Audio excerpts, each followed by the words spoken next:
All right, joining me once again here on the Matthew Filipowicz Show is my good friend Katie Klabusich. Katie is a writer, a reproductive justice activist, a media contributor, all of which and more you can find at katiespeak.com. You can also follow her on Twitter at Katie_speak. Katie, thank you so much for being on the show again. Thanks for having me back. All right, so Katie, Planned Parenthood has recently been under right-wing attack. And when I say recently, I mean forever. I mean, it's literally under attack. Hey, Planned Parenthood's under attack. It's probably Tuesday.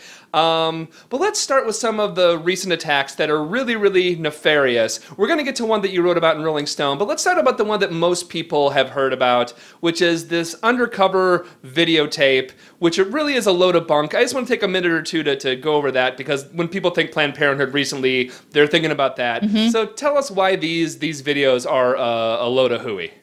Sure. For all the reasons that your listeners probably already expect. So whatever it is you're thinking, if you're listening to the show, you're probably right. It's part of a plan by a well-funded, well-organized, well-thought-out.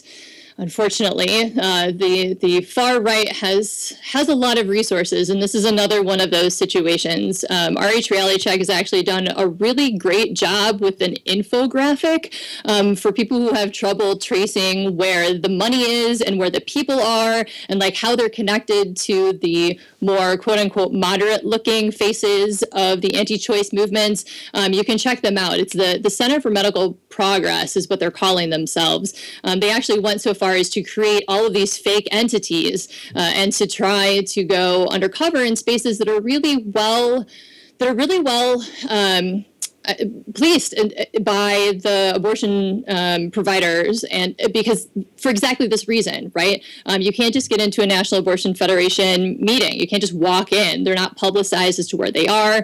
And this is why, because all it takes is one person with a camera phone and some editing software to heavily edit and heavily splice in order to make things look deceptive. Just like every other quote-unquote expose of Planned Parenthood that's happened over the years, what they did was take video they could get a hold of and make it look as bad as possible.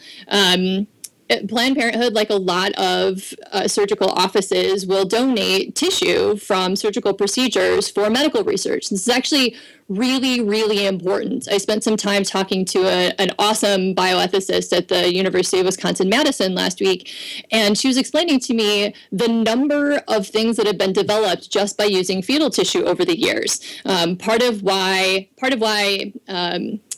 this specific issue was so easy to get inflamed is that people are worried about being complicit in an abortion industry. They're worried about any research done on fetal tissue that they might benefit from. They're afraid they're going to be complicit in some way with supporting abortion.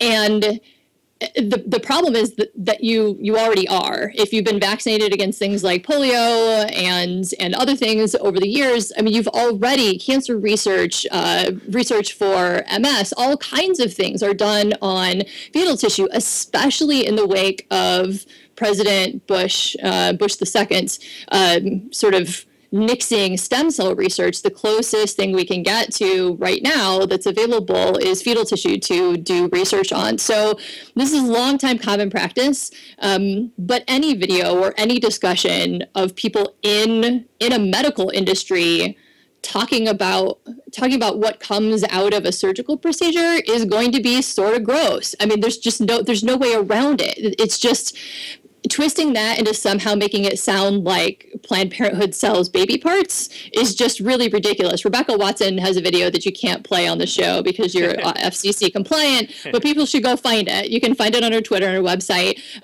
She's very clear that is not what's happening. But it's easy to write that headline, and once you do, you get into all those some people say, and it's being reported that, and then the story just takes off, which is kind of where we are now.